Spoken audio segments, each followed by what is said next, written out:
Bom, o que eu trouxe para vocês aqui foi uma matéria do UOL, da Daniela Lima, que ela fala que, sob críticas, Fachin chama reunião no STF para tratar do Código de Conduta.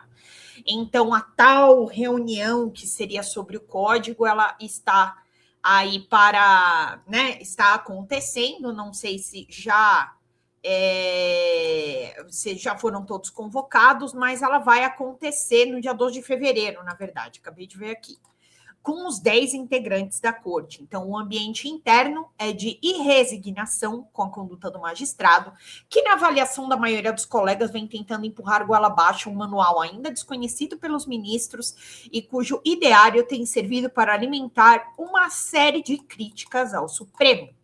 O ambiente está carregado ao ponto dos ministros especularem sobre a possibilidade de um embate público entre Fachin e outros integrantes do Supremo na abertura do judiciário no próximo dia 2. Tradicionalmente, o presidente do STF faz uma fala no ato. Há receio de que Fachin repita o que vem dizendo em uma série de entrevistas nos últimos dias, inclusive comentando sobre processos que não estão sob a alçada dele, como o caso do Master.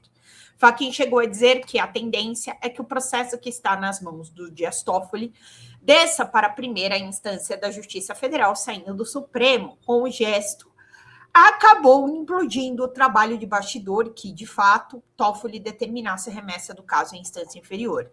Há, diante do clima de irritação e imprevisibilidade interna, um apelo para que o decano do STF, Gilmar Mendes, assuma a mediação da crise, já que ele tem uma boa relação com Toffoli e o apoio da maioria dos integrantes do Supremo para falar em nome deles com o Fachin, né? Ele que aí já tem experiência, já passou por muitas coisas no Supremo, né?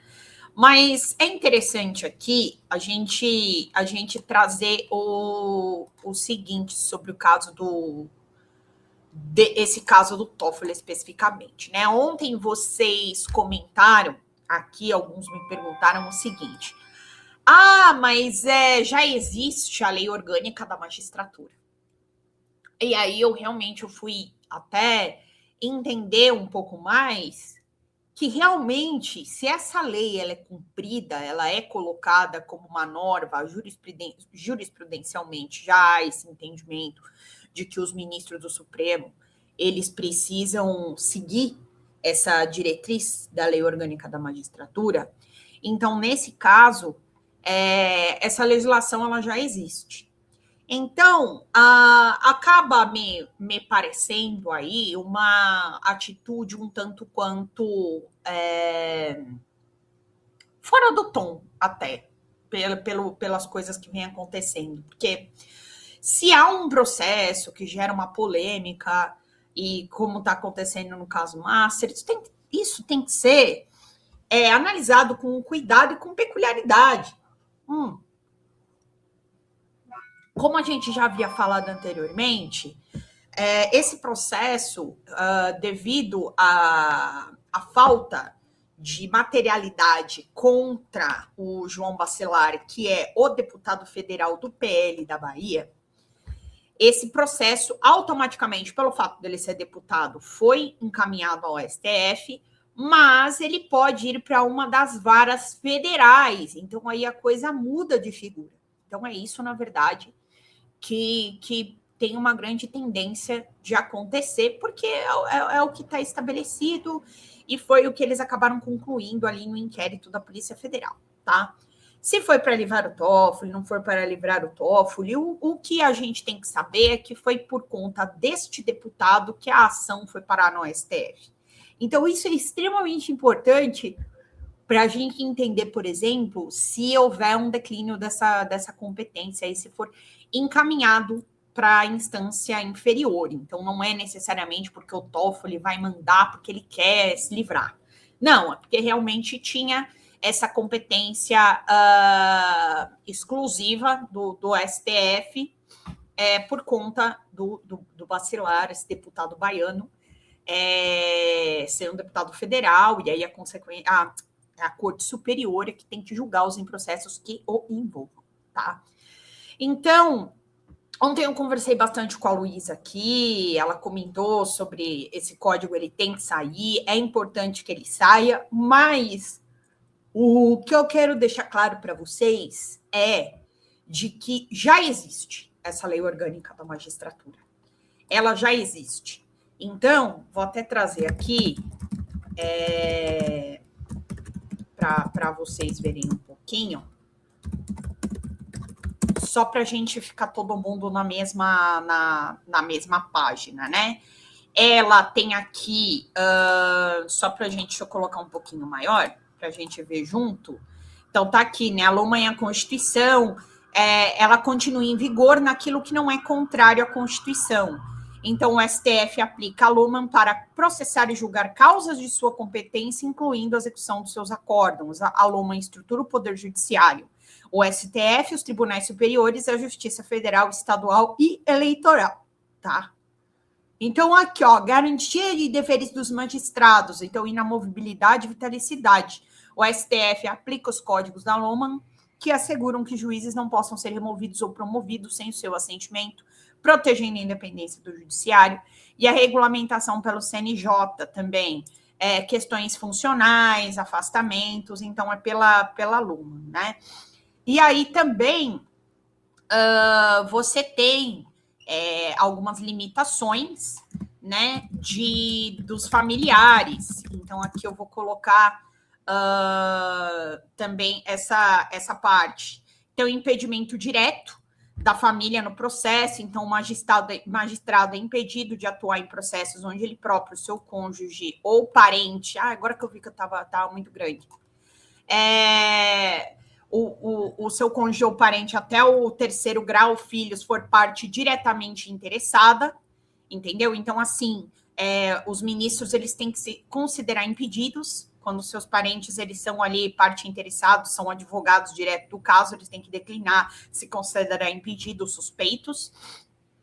Vedação de nepotismo, nomeação de parentes até 3º grau para cargos em comissão ou funções do Poder Judiciário. Cônjuges e parentes até o 2º grau não pode ter assento na mesma turma, e parentes de magistrados podem atuar como advogados, desde que não no mesmo processo em que o magistrado relata ou julga, óbvio, né?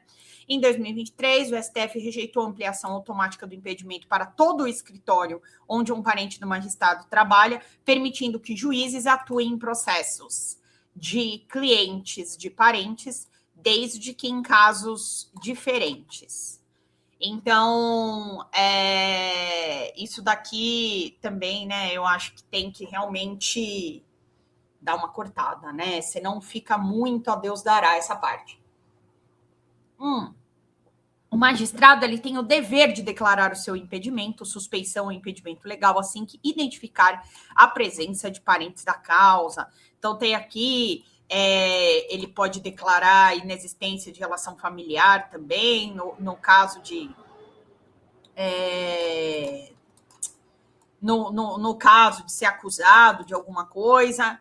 Então, é interessante a gente colocar dessa maneira, para que todo mundo entenda que já existe uma legislação sobre esse assunto, tá?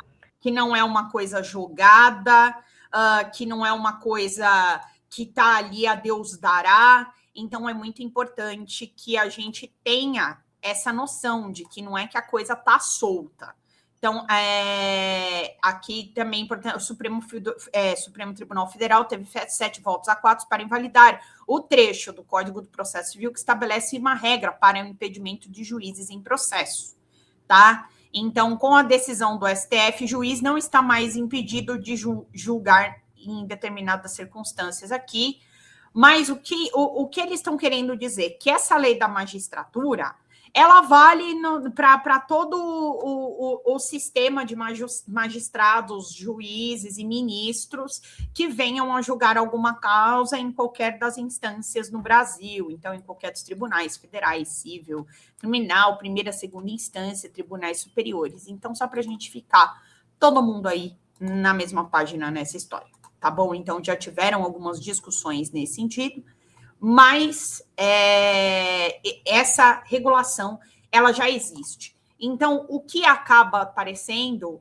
é que uma certa intenção aí de querer colocar, falar, o STF precisa ser regularizado, precisa ser regulamentado, achar uma justificativa aí para colocar um código de ética, só que isso gera uma instabilidade jurídica no nosso país e gera um questionamento sobre as ações julgadas no STF. O que ontem eu até coloquei um vídeo aqui do professor Pedro Serrano falando sobre isso, que essa quebra da instabilidade ela vem acontecendo desde antes mesmo da Lava Jato, desde ali o contorcionismo para o impeachment da Dilma, questionamento das urnas, e o STF, em relação à ilegalidade do impeachment da Dilma, nada fez. E era uma presidente da República que estava sendo deposta, vamos colocar dessa forma. Então, isso gerou uma fragilidade muito grande no tribunal, que até hoje não foi totalmente recuperado. Então, esse tipo de atitude do Fachin, em que pese ele dizer que é para defender até os seus próprios magistrados, ela gera, sim, uma rusga, gera, sim, uma certa instabilidade aí para o nosso Poder Judiciário.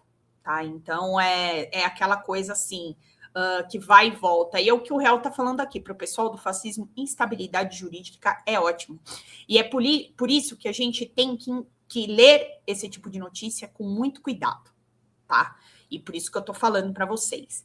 Isso não significa que não exista nada, que não há nada, que não haja nada para que se regule a atuação dos magistrados, dos ministros e tudo mais. O que vai ter é um código de ética específico para o STF, tá? Mas, assim, se eu falo para vocês que eu considero que isso seja uma urgência, colocar isso como uma urgência gera o quê? Uma certa instabilidade, uma certa rusga que em ano eleitoral e com a popularidade do presidente Lula, interessa a quem? Interessa a centrão, interessa a direita, interessa a extrema-direita, interessa a todos esses. E, claro, é um surf que a nossa mídia, que é, como a gente já sabe, né, mais do que vendida, acaba aí entrando nessa onda e vai viajar nesse balão, né? Que nem eu falo. O pessoal já quer chamar o balão mágico aí, já quer subir e já quer voar nessa onda. Então, a gente tem que tomar esse cuidado, que é o que a gente está fazendo todo dia aqui, a gente está analisando com vocês.